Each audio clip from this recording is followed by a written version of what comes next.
በጣም ነው ያዘንብሽ። አብርሃምን እንድታስፈችው እንፈልጋለን። ፈረመም አልፈረመም ምንም አላደረገም አብርሃም ግን ከእስር ቤት እንዲወጣ እንፈልጋለን።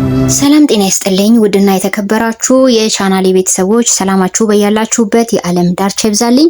ከኔ ጋር ሁሉ ሰላም ሁሉ መልካም ነው፣ እግዚአብሔር ይመስገን። ትላንትና ኤፋና ሩታ መተው ነበረ። በጣም የሚገርሙ ነገሮች ናቸው የተመለከትኩት ማለት ነው። የቤተሰቡን ሁለተኛ ማንነት ሩታ አይተሽበታል ብዬ ነው ማሰበው። ምክንያቱም ይሄ ሁሉ በደል፣ ይሄ ሁሉ ግፍ፣ ይሄ ሁሉ መገፋት፣ ይሄ ሁሉ በለዋ ላይ ብዙ ታሪክ ሲሰራ አንድም ቤተሰብ እንደ ቤተሰብ አብርሃምን ሲቆጣ ሳናየው ኖረን አሁን ላይ እሱ መታሰሩ እንደ ግር እሳት ነው ያንገበገባቸው ማለት ነው። ስለዚህ ግልጹን ትረጃለሽ ብዬ አስባለሁ እኔ በራሴ በኩል ማለት ነው። ምክንያቱም ቤተሰቦቿ የሷ ቤተሰቦች ነገሮቹ መሃል አንገባም እስቲ እነሱ የሚያረጉትን ነገር በሂደት እኔ ብለው ገለል ብለው እያለ የአብርሃም ቤተሰቦች ግን እቺ ልጅ ስትበደል ስትገፋ በለዋ ላይ ይሄ ሁሉ ድርጊት ሲፈጸምባት አንድ ቀን ለሩታ ጠበቃ ሆነው አንድ ቀን እሷ በዚህ ችግር ውስጥ በማለፏ በጣም እንዳዘኑ ሆነው እንኳን አብርሃምን ሲገስጹ ሳናይ ኖረን አሁን ደግሞ ጭራሽ አቶ ኤፍሬም መጥቶ ሩታ በማሳሰርሽ በጣም አዝነናል፣ በጣም ተከፍተናል ብሎ ጭራሽ የወረደ ንግግር ተናግሮ ሄደ ማለት ነው። በነገራችን ላይ ኤፍሬም ከድሮም ማለት ናገራቸው ነገሮች የሆኑ ሰው የሚረብሹ ናቸው። አይችልበትም መናገር ልበል እንዴት እንደሆነ ባላቅም በቃ ይሁን እንዳመጣለት ልጠፍጠፍ አድርጎ ነው የሚሄደው ልጁ ማለት ነው። እናም ማለት ነው ቤተሰብ ሩታ የሄደችበት መንገድ ምንም ስህተት መንገድ አይደለም። በትክክል የተደረገባት ወይም ደግሞ እሷ የበደለችው ነገር የለም። አብርሃምን ገፍቱ ጫፍ ያደረሳት እሱ ነው እና አሁን እቺ ልጅ ምን አድርጊ ነው የምትሏት? አያችሁ የእናንተ የሩታን መውደድ ጋሽዬ ሩታንችን ማይሽ እንደምን እንደበሌኔ እያሉ ሲንፍ የነበረው ሁሉ ውሃ በላው ማለት ነው። ይሄ አይደለም እውነታው። ልጃቸው የሰራው ድርጊት እንኳን አይደለም ሩታ ራሳቸው ጋሽዬ ነበሩ ወስደው ለህግ መስጠት የነበረባቸው። በትዳር ላይ ትዳር መዘሙቱ በራሱ በቂ እኮ ማስረጃ ነው። እሷ እኮ አሁን ሌላ ችግሮቹን ጠቅሳ እኮ አብርሃምን ብትከሰው ማለት ነው ገና ብዙ አመት ብዙ ነገር ይጠብቀዋል ማለት ነው። በቀላሉ ከእስር ቤት ያወጣትም። ህግ ጉዳዩን ከያዘ ደግሞ ሩታ ምንም ማድረግ አትችልም።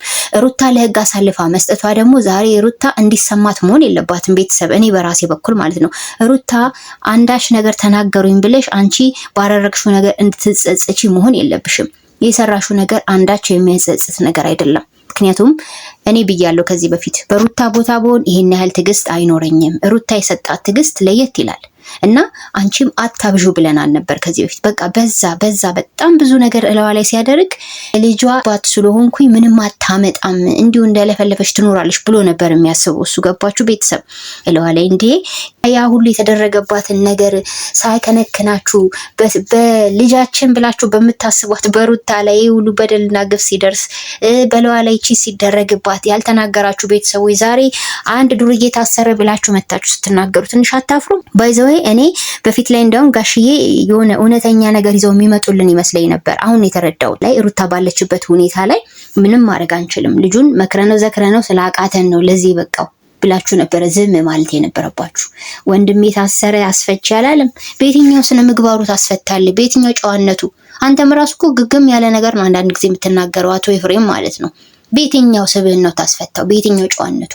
በትዳር ላይ የመነዘረባትን ባሏን ታግሳ በህግ አግባብ ፍታኝ ሳትል ቀድማ ለምና ግድ ሲሆንባት ህግ ጋር ስለሄደች ነው አንተ ዛሬ ሩታ የምትወቅሳት ማለት ነው። የምትናገሩት የምታደርጉት ድርጊት ሁሉ ራስ ወዳድነታችሁን በደንብ ያሳያል። ሰልፊሽ ናችሁ በእውነት ማለት ነው።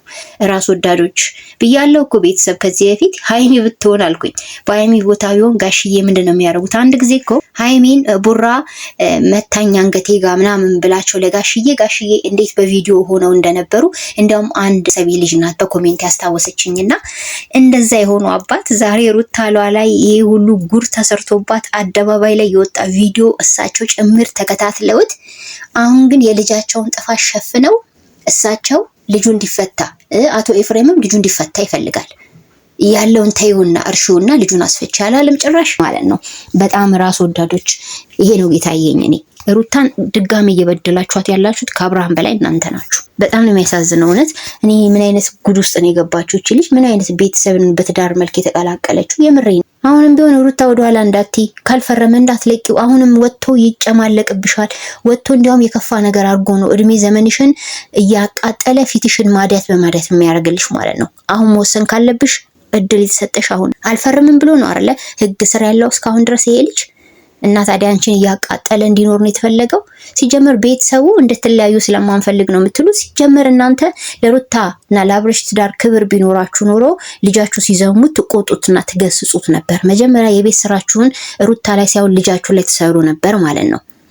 እንዲያውም የከፋ ነገር ነው እያየን ያለ ነው። ከአብርሃም ቤተሰብ የማይጠበቅ ነገር ነው እያየን ያለ ነው ማለት ነው። አያችሁ፣ የአብርሃም አስተዳደግን በዚህ ውስጥ ማየት ትችላላችሁ። ምን ያህል መረን ወጥቶ እንዳደገ የምታዩት በዚህ ነው ማለት። ይሄ አንዳንድ ጊዜ እኮ ቤተሰብም ልጅን ገስጾ ቆንጥጦ ካላሳደገ እንደ አብርሃም አይነት ፍሬ ነው የሚወጣው። ስለዚህ ጋሽዬ ብዙ መናገራቸው እንዲሁም ደግሞ ፍቅር ምን ቃላቶች ማውጣታቸው አይደለም ቁም ነገሩ፣ እውነት የእሳቸው ልብና ተግባራቸው ምንድነው ነው። አሁን እዚህ ጋር ስናይ ግን ልጅ ነው አይደል የሰጠቻቸው፣ የልጅ ልጅ ነው የሰጠቻቸው።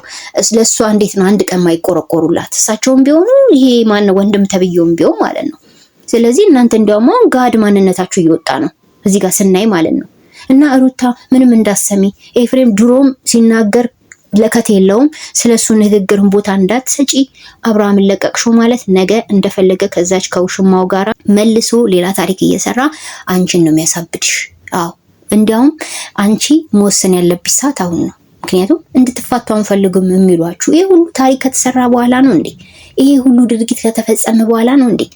ጋሽዬ እኮ ቃላቸውን አጥፈዋል በነገራችን ላይ ማለት ነው። ባለፈው ምንድን ነው ያሉት? አሁን እኮ ልጁ በቁጥጥር ስር ገብቷል ታያለሽ አሁን በቅርብ ያሏት ምን ጥሩ ነገር አየን። አያችሁ እስቲል አባቱን የማይፈራ አባቱን የማያከብር ልጅ መጀመሪያ እስጻችሁ ቀጥታችሁ ወደ መስመር መልሱት እንጂ ሩታ ጋር አትደራደሩ በምንም አይነት መንገድ ማለት ነው።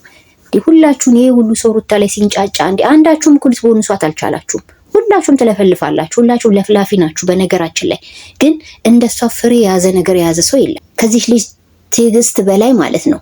ያሳለፈችው ማንነት በራሱ እንዴት ሆና ይሄ ያህል ጊዜ ቆየች? ምን አይነት ጠንካራ ሴት ናት የሚያስብላት ነገር ነው ሩታ ጋር ያለው።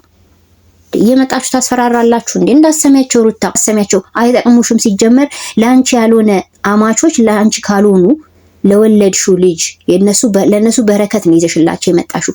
ላንቺም ሪስፔክት ከሌላቸውና ሁሌም የዛን የአብርሃምን ሁኔታ ብቻ እየተከታተሉ የሱ ነገር ብቻ ለማሳካት የሚሮጡ ቤተሰቦች ከሆኑ ሩታም ልጪ።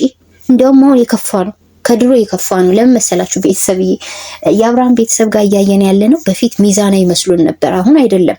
አሁን የልጁን ፕሮቶኮል ነው እየጠበቁ ያሉት። እዛ ጋር ይዘሙታል፣ እዛ ጋር እንደፈለገ በፈለገው መልኩ ይወቷል፣ ብጥብጥ አድርጎ እያዩት አንድ ቀን ቁጭ ጋሽዬ ሲናገሩ ሰምታችኋል? እስቲ ሰምተናል የምትሉ ተናገሩ። ውሸት፣ ሁሉም ማስመሰል። ዞሮ አሁን ሩታ ላይ አይናቸውን ሁሉ ማፈጠጡ ማለት ነው። እንዳሰመችው ሩታ በህግ ተጀምሯል፣ በህግ ይለቅ። አሁን አንቺ ልጅ አስወጣሽ ማለት ወይም ደግሞ ሳይፈርም ወጣ ማለት እላይሽ ላይ ሌላ ችግር ጠመጠምሽ። እኛ ተናግረናል በራሳችን በኩል።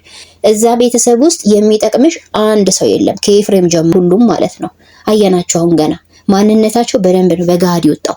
ስለዚህ ራስሽን ሴክሬት በሆነ መልኩ ራስሽን እንዴት ማድረግሽ ህይወትሽን ማስተካከል እንዳለብሽ ከኛ በላይ አንቺ ታውቂያለሽ ሩታኛ። ግን ቢያንስ ባየነው ልክ እንነግርሻለን።